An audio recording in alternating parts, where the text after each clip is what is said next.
근데 지금 김상조에 대해서는 우리가 하나만 더 짚고 가야 되는 부분이 좀 숨어있는 1인치가 있다고 보거든요. 네.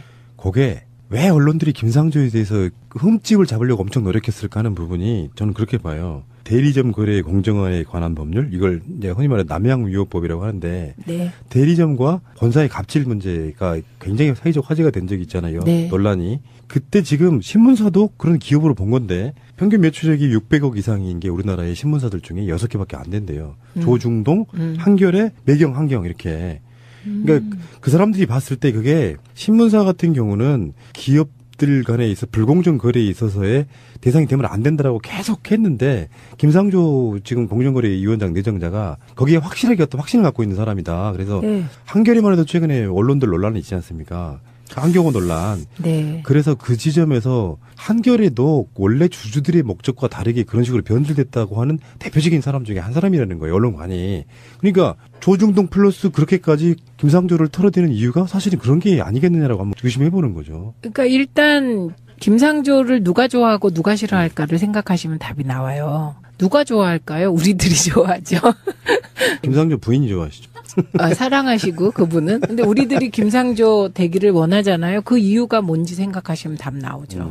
저는 김상조가 현실적으로 재벌을 바꿀 수 있는 사람이라고 생각해요. 그러니까 현실적으로 재벌의 태도를 바꿀 수 있고 재벌 중심만의 경제에서 재벌과 중소기업이 상생할 수 있는 경제 생태계를 만드는 길을 열 사람이라고 생각해요. 그러니까 우리는 이제 어떤 인물에 대해서 신화적인 이야기를 되게 많이 하는데 네. 왜 이런 거 있잖아요. 문재인 대통령이 처음에 정치권에 나타나기 전에 안 나타나면 그 사람이 신화적 존재인 거예요. 정말 대단한 사람이 하나 노무현 대통령 옆에 하나 있는데 그 사람이 문재인 일에 하는 거. 김상조 교수도 사실은 저는 부풀려졌다고 봐요. 그런 신화적인 느낌이. 사실은 굉장히 합리적으로 재벌 기획하고 싶어하는 사람이에요. 맞아요. 그래서 그분 자체가 오늘 그 청문회에서 그런 이야기 했어요. 나는 재벌 해체란 말을 한 번도 해본 적이 없다. 네. 근데 김상조가 들어오면 막 싹 쓸어버릴 것 같잖아요. 그런 아이들은 버리라는 거지, 내 말은. 곧 쓸어버릴 것 같다고 하는 게 두 부류죠. 하나는 김상조의 재벌 개혁을 정말 쓸어버리는 거라고 생각하는 우리 쪽 지지자 일부들이 계시고요. 다른 한쪽은 김상조가 들어와서 할 현실적인 재벌 바꿈, 예, 요 경제 시스템 바꿈을 싫어하는 분들이 그렇게 더 씌워서 반대하는 거예요. 예. 실제로 우리가 이제 경제개혁 운동을 쭉 보면 김상조 교수하고 장하성 두 분들은 현실적인 분들이세요. 다른 분이 이러면 안합리적인 게 돼서 말하기가 좀 그런데 실용합리주의? 맞아요. 예, 그런 분들이 문재인 정부에 필요한 분들이죠. 그러니까 우리 이거 일반인들의 논리예요. 야, 서울중앙지검장으로 간 윤석열 검사가 오면 쓸어버릴 거야. 이런 거 없어요. 다 법과 원칙에 의해서 하는 거예요. 그리고요, 법과 원칙에 따라 하면 진짜 세상이 바뀝니다. 그러니까 거듭 말씀드리지만 방통위가 그 정말 시대적인 이유로, 이 시대적인 이유란 박근혜 대통령이 임명한 사람도 그때 종편을 미워했던 거예요. 박근혜 게이트를 막 너무 잘 보도하니까. 그리고 우리 야당 추천위원들하고 그래서 이해관계가 맞아떨어져서 정말 제어가 심사를 법과 원칙에 따라 제대로 하니까 결과가 나타난 거죠. 문재인 대통령이 저한테 정말 인생에 사유할 깨달음을 크게 주신 게 하나 있어요. 제가 대선 전까지만 해도 이재명 시장 제가 엄청 좋아하잖아요, 이분을. 근데 이재명 시장이 되면 적폐청산이 되고 문재인 대통령이 되면 안 되고 이런 그 일반인들 마인드가 있었잖아요. 그 과정에서 제가 어떻게 생각이 바뀌었냐면 이재명 시장이 대통령이 돼도 법으로밖에 할 방법이 없어. 그러니까 나중에는 어떤 문제가 되냐면 문재인과 이재명의 태도 문제가 오히려 전국의 걸림돌이 될 수 있다는 거지. 협치할게. 법과 원칙에 따라서. 근데 의석수도 부족한데 만약에 내가 개혁하겠다고 만약 이재명 시장님이 대통령이 올라가고 발언은 되게 강력하게 야당의 입장을 존중하지 않아. 그러면 계속 국회 공전되는 거예요. 그러니까 말로만 개혁을 했는데 결국 실질적으로 되는 거 하나도 없는 상태. 그 깨달음을 제가 대선 전국에서 얻은 거예요, 제가. 너무 중요한 거 얻으셨어요. 지금 제가 요즘 2002년부터 2006년, 7년 사이에 국회에서 대정부 질의에 답하는 참여정부의 장관들의 태도를 이렇게 다시 이렇게 보고 있어요.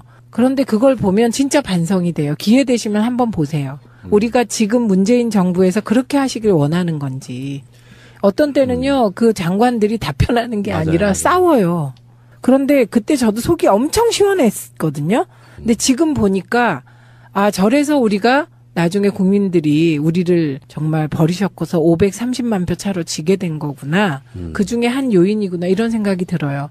그렇게 생각하면 문재인 대통령은 진짜 잘하시는 거예요. 그러니까 지금 아까 방송을 좀 전까지 들으신 애청자분들이 제가 이재명 시장님 욕하는 게 아니고요. 이재명 시장도 막상 대통령이 되면 그렇게밖에 못해요라고 방송으로 여러 번 말씀드린 적이 있어요. 그러니까 대선 전략에 있어서의 구호 좀 더 센 건 좀 있을 수 있겠죠. 근데 그런 것들이 실제로 전체 전국으로 봤을 때 어떤 파장을 줄 것인가. 우리나라 국민들은 폭력을 동원하지 않고 법과 원칙에 의해서 대통령을 끌어내리고 대선을 하기를 바랬던 사람들이라서 그러니까 최대한 조심해 가면서도 뭔가 할 건 다 하는 그런 모양새로 저는 보거든요. 어쨌건 오늘 김상조 공정거래위원장의 청문회는 사실 저도 좀 긴장했어요. 막 준비된 게 엄청 많다고 하고 막 언론들이 각종 의혹. 그러니까 지금 뭐 최민희 의원님께서 지금 마시는 저 물 있잖아요. 저것이 그냥 물이 아니고 금가루가 들어간 물일 수 있다. 이것도 다 의혹이에요. 그렇죠. 그런 방식으로 의혹을 제기를 해왔던 거고. 그러니까 이거 한마디로 이렇게 생각하시면 돼요. 이거는 실지와 그 보도 사이에 얼마나 큰 간극이 있는지를 다시 한번 김상조 사태를 통해서 우리가 확인한 거죠. 우리 언론이 진짜 이건 사실 보도해야 돼요. 지금 이게 왜 생겼냐면 사실 보도 이전에 비판하기 위해서 쓰니까 이런 일이 벌어진 거거든요. 그러니까 저는 늘 주장하는 게 사실 보도하고 비판하라는 거예요. 제가 굉장히 오랜 시간 동안에 관성을 최근에 얘기했거든요. 뭐 대통령이 잘못할 수 있으면은 비판할 수도 있는 거지. 그건 원칙적으로 맞잖아요. 맞는데 생각해보니 진보 언론이라고 하는 것도 그렇고 일반 아마 조중동도 자기들이 언론이라고 생각하잖아요. 네. 약간 성향이 달라서 그런 거지. 언론이죠, 뭐. 네. 근데 그런 사람들이 입장에서 봤을 때는 그런 식으로 기계적 균형을 맞추는 것이 굉장히 오랜 시간 동안 관행이나 본능처럼 되어 왔다 보니까 균형을 맞추려고 보면 비리 의혹을 예전에 이쪽에 5개를 제기했으면 이쪽에 5개를 제기해야 되기 때문에 없는 비리를 만들어야 되는 거예요. 그게 네. 기계적 균형이야. 네. 그렇다 보니까 확립한 어떤 원칙이 하나 생겼어요. 팟캐스트 하면서. 첫 번째, 비판하는 기능은 기존 매체에 충분히 있다. 팟캐스트까지 그럴 필요 뭐 지들이 뭔 대단한 언론이라고 나한테 하는 소리예요. 그게 첫 번째고 두 번째는 본인 직접 당사자의 말을 들어보기 전에는 절대 전에 들은 이야기로 욕하지 마라. 이게 두 가지 하나만 네. 지켜보고 싶다는 거예요. 그러니까 이런 거예요. 제가 말씀드리는 건 위장 전입, 김상조가 위장 전입했다. 요거만 보다면 이거는 사실 아니라는 거예요. 그러니까요. 예. 그러니까 위장 전입의 내용을 써줘야 사실 보도가 된다는 거예요. 그러니까 그냥 위장 전입이라 요렇게 보도하잖아요. 자유한국당에서 김상조가 2번 위장 전입하고 다운 계약서도 쓰고 뭐 논문 표절도 했고 이래서 무조건 탈락시키겠다고 한다. 이렇게 보도하면 이거 사실이 아니라는 거예요. 사실 보도 아닙니다. 이건 편파 보도예요. 사실 보도는 위장 전입의 내용을 한 줄씩 써줘야 돼요. 한 줄이라도. 그리고 논문에 있어서 자기 표절이라고 난리 나서 보니까 자기 표절인데 그 자기 표절도 오늘 드러난 사실로 보면 기본적으로 원래 논문 실었던 곳에 허가를 받고 꼭 실겠다고 부탁을 해서 다른 곳에 실은 거잖아요. 이건 자기 표절 아니거든요. 그럼요. 그러니까 그걸 다 거짓 보도지 사실 보도가 아니라는 거죠. 욕을 하기 위한 전제. 자, 그러면은 이제 김상조 후보자는 통과될 것 같고요. 통과돼야 되고요. 그리고 통과가 의미가 그렇게 없잖아요. 임명해버리면 되는데 뭐. 네. 자, 강경화 후보자로 한번 가볼까요? 그 강경화 후보자에게 제일 먼저 제기된 게 딸 이중국적하고 위장 전입이었는데 이중국적 문제는 뭐 미국에서 태어났으니까 이중국적 가졌고 아이가 미국을 택했는데 이번에 엄마가 나라를 위해서 봉사하시겠다고 하니 참 큰 걸 포기한 거예요. 아이 입장에서. 그래서 국적 포기하고 한국 국적 취득하겠다 해서 없어졌어요. 이게 지금. 이거 얘기하는데 없어요. 이제 아이가 확실한 입장 취해서. 두 번째 위장 전입도 제가 여기도 속지 마시라는 게요. 이화여고에 가기 위해서 이화여고 교장집에 갔다. 그 이화여고가요. 옛날에 이화여고가 아니에요. 평준화가 됐어요. 뺑뺑이. 네, 그런데 지금 마치 제가 토론회 이렇게 보다가 제일 웃긴 게 이화여고에 가기 위해서 그래서 제가 밖에서 보다가 어제는 제가 저 혼자 어머 이화여고 평준화 됐어 그랬더니 옆에서 있던 우리 가족이 할머니 같이 왜 테레비랑 싸우냐고 그래서요 옛날이라면 이화여고에 특례 입학하기 위해서 이화여고가 경기여고에 이은 2번째로 좋은 학교일 때 이화여고에 특례 입학하기 위해서 이화여고에 굳이 그 근처에 교장집에 갔다 이게 말이 되는데 지금은요 아무 의미가 없는 얘기를 하면 또 이제 60세 이상 되신 분들은 이화여고가 여전히 그러신 줄 알고 믿을 거 아니에요. 그래서 그 위장 전입도 좋은 학교에 가기 위한 위장 전입이 아닙니다. 예, 그래서 위장 전입이라고 다 그렇게 막 뭐 낙마 사유가 되는 거 아니고 이건 충분히 정상 참작이 가능한 이유고요. 가장 지금 문제가 되는 게 그 증여세 탈루잖아요. 그렇죠. 근데 그 체납 아니에요? 연체? 그거 체납 연체라고 알고 계시죠? 그거 제가 지금 얘기해 드리려고 그래요. 이제 처음에 어떻게 된 거냐면 시어머니, 그러니까 남편의 어머니가 딸이 2명인데 2명한테 거제도 토지를 증여하신 거예요. 그런데 그게 면세점 이하예요. 시골 토지니까. 그러니까 증여세를 낼 필요가 없었던 거예요. 여기서 잠깐요. 제가 사업이 엄청 안 좋을 때 네. 소득신고로 이제 세무서를 가봤어요. 그랬더니 이것저것 다 계산하더니 당신의 수입으로는 세금 낼 게 없다. 그거랑. 네, 그거. 그래서 공제. 근데 아마 이 거제도 토지를 증여받았을 때는 할머니가 딸들에게 손녀에게 1,000만 원씩까지 줄 수 있었을 거예요. 근데 이게 1,000만 원 이하였다는 거죠. 그래갖고 면세점 이하니까 증여세 대상이 아닙니다. 요거를 좀 분명히 하겠습니다. 아니었습니다. 그런데 그 땅이 있으니까 2년 후에 남편, 그러니까 딸들의 아버지가 집을 지어준 거예요. 그래서 그게 작년 말에 완공된 겁니다. 그 기획부동산이라고 지금 보니까. 근데 그건 사과했잖아요. 네. JTBC가 사과했어요, 손석희 님이. 그런데 그 집을 지어준 값 있잖아요. 그건 아버지는 딸들에게 5천만 원까지 줄 수가 있어요. 그러니까 그것도 역시 증여세 대상이 아닌 거예요. 근데 왜 냈어요? 200만 원? 그런데 이제 저는 이것 때문에 또 갑론을 박을 전문가들이 하던데 둘을 합치니까 5천만 원이 됐다는 거예요. 옛날에 준 땅하고 그리고 아버지가 집을 지어줘서 그 땅이 지금 값을 합쳐보니 5천만 원이 넘었다는 거예요. 이 사실을 강경화 후보자는 언제 알았냐. 인사청문회 준비 과정에서 외교부 직원들이 이거를 알려주고 건의해서 어머 내야 되나? 그러고 냈다는 거예요. 그런데 지금도 여전히 전문가들 사이에 2년 전에는 면세점 이하였던 그 땅하고 2년 후에 아버지가 지어진 집하고 그래서 이게 합쳐져서 부가가치가 생겼잖아요. 그래서 올랐으면 이거를 가지고 증여세를 내야 되냐? 토론 중이에요. 확정된 전혀 의혹이 아니네요. 네, 저희 집에 이 전문가가 사시는데 그분은 그거 안 내도 되는데 외교부 직원들이 외교부라서 몰라서 일을 이상하게 벌린 것 같다고 그렇게 얘기하는 전문가가 계시고. 빨리 청문했으면 좋겠는데요. 이런 것들이 그냥. 네, 이거 좀 나와서 우리 토론 좀 해봤으면 좋겠어요. 이게 2년 전에 면세점 이하였는데 2년 후에 이렇게 된 게 이것도 대상인지. 이게 제가 이런 방송을 하다 보니까 느낀 건데요. 법의 미비점이 되게 많아요. 바라보는 가치관에 따라서 굉장히 해석이 다른 경우가 많아가지고 논란거리일 뿐이지 실제로 무슨 세금을 낼 걸 안 냈다거나 그러니까 아닌 거예요. 그러니까 전혀. 기존에 언론에 나온 것만 봐도 그것은 그냥 어쩌면 이렇게 볼 수 있거든요. 굳이 명의를 바꾸지 않아도 되는 상황에서 만약에 세금을 피할 목적이었다고 하면 이거는 드러나게 되면 무조건 내야 되는 그런 그렇죠. 측면이 있어가지고 네, 네. 숨기려 의도는 전혀 없어 보였다고 저는 보이고. 어머 너무 좋은 해석이세요. 네, 네. 그리고 실제로 제 꿈이기 때문에 그래요, 그게. 저 고향 내려가서 이렇게 그런 집, 멋있는 집 말고요. 컨테이너 박스라도 잘 꾸며놓고 사는 게 제 꿈이라서 정말 부럽습니다. 10년 이내에 증여받은 총액이 5천만 원이 넘을 경우 증여세 납부 대상이라는데요. 그런데 또 이거를 누가 얘기하니까 어떤 분들이 10년 이하에 그거 말이 안 된다 이러면서 화내는데요. 근데 문제는 이제 웬만한 시민들 중에서는 이런 경우가 꽤 비일비재하지 않습니까? 대단한 투기 목적이 아니라 전원 생활도 좀 하고 싶고 이럴 때 있어갖고 법에 미비하거나 좀 몰랐다거나 이런 상황들은 사실 우리가 왜 안희정 지사를 통해서 배웠던 그 유명한 말 선의?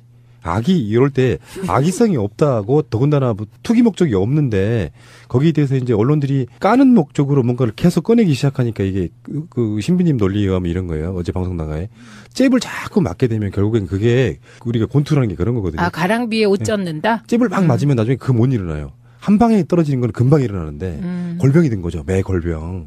그런 경우가 꽤 있어가지고 청문회 빨리 했으면 좋겠어요. 언론들이 계속 쏟아내니까 우리 같은 사람들도 부정적 이미지가 생겨요. 저 사람은 낙마하겠는데? 이런 생각이 드는 거예요. 저는 안 들었어요. 왜냐하면 그 하나하나 나올 때마다 제가 다 찾아보고 제가 다 하죠. 그러니까 이제 여자 유시민이라는 소리를 듣잖아요.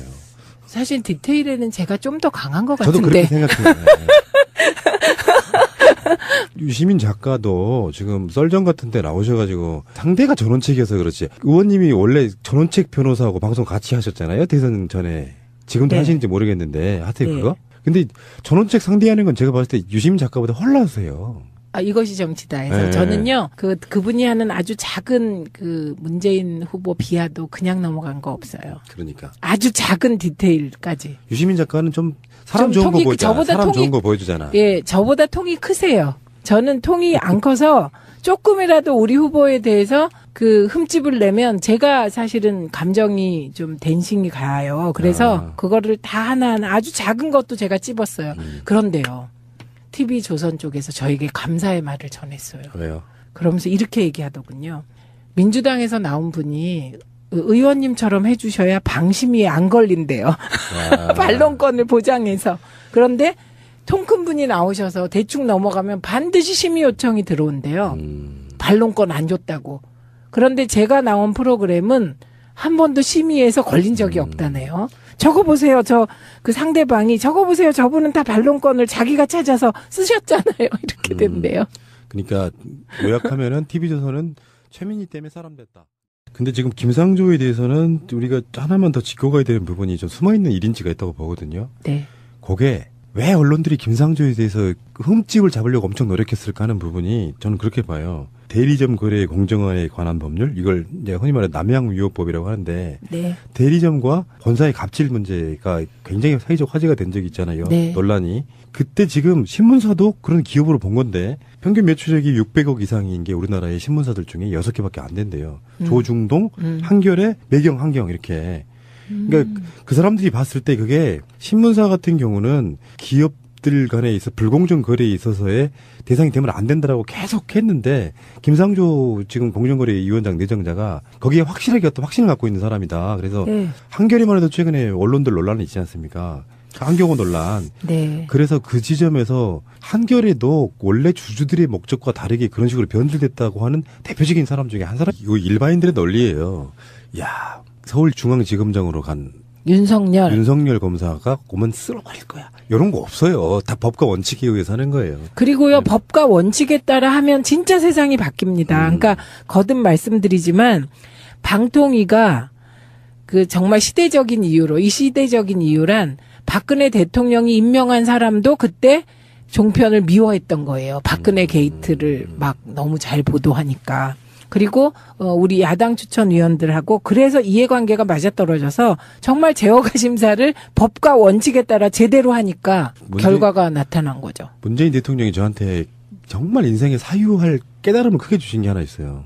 제가 대선 전까지만 해도 이재명 시장 제가 엄청 좋아하잖아요, 이분을. 근데 이재명 시장이 되면 적폐청산이 되고 문재인 대통령이 되면 안 되고 이런 그 일반인들 마인드가 있었잖아요. 그 과정에서 제가 어떻게 생각이 바뀌었냐면 이재명 시장이 대통령이 돼도 법으로 사실은 저는 부풀려졌다고 봐요. 그런 신화적인 느낌이. 사실은 굉장히 합리적으로 재벌 개혁하고 싶어하는 사람이에요. 맞아요. 그래서 그분 자체가 오늘 그 청문회에서 그런 이야기 했어요. 나는 재벌 해체란 말을 한 번도 해본 적이 없다. 네. 근데 김상조가 들어오면 막 싹 쓸어버릴 것 같잖아요. 그런 마인드는 버리라는 거지, 내 말은. 곧 쓸어버릴 것 같다고 하는 게 두 부류죠.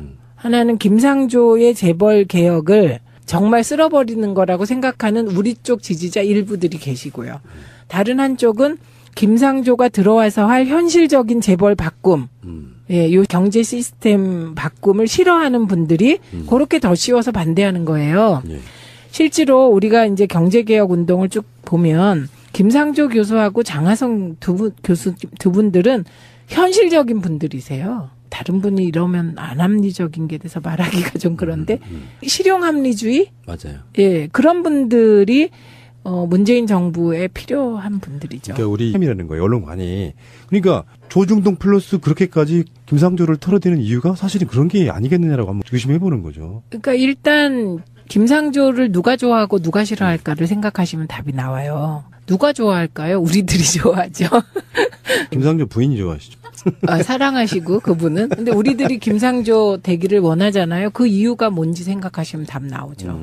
저는 김상조가 현실적으로 재벌을 바꿀 수 있는 사람이라고 생각해요.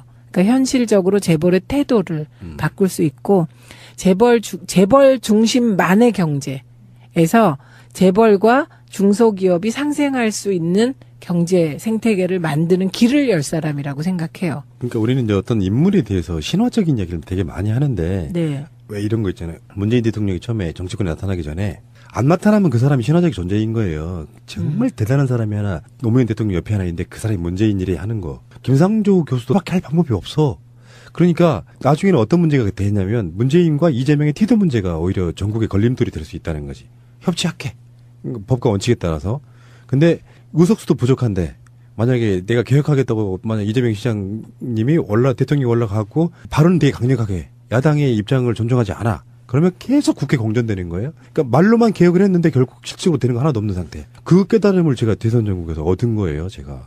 너무 중요한 거 얻으셨어요. 지금 제가 요즘 2002년부터 2006년, 7년 사이에 국회에서 대정부 질의에 답하는 참여정부의 장관들의 태도를 이렇게 다시 이렇게 보고 있어요. 그런데 그걸 보면 진짜 반성이 돼요. 기회 되시면 한번 보세요. 우리가 지금 문재인 정부에서 그렇게 하시길 원하는 건지. 어떤 때는요, 그 장관들이 답변하는 게 맞아요, 아니라 맞아요. 싸워요. 그런데 그때 저도 속이 엄청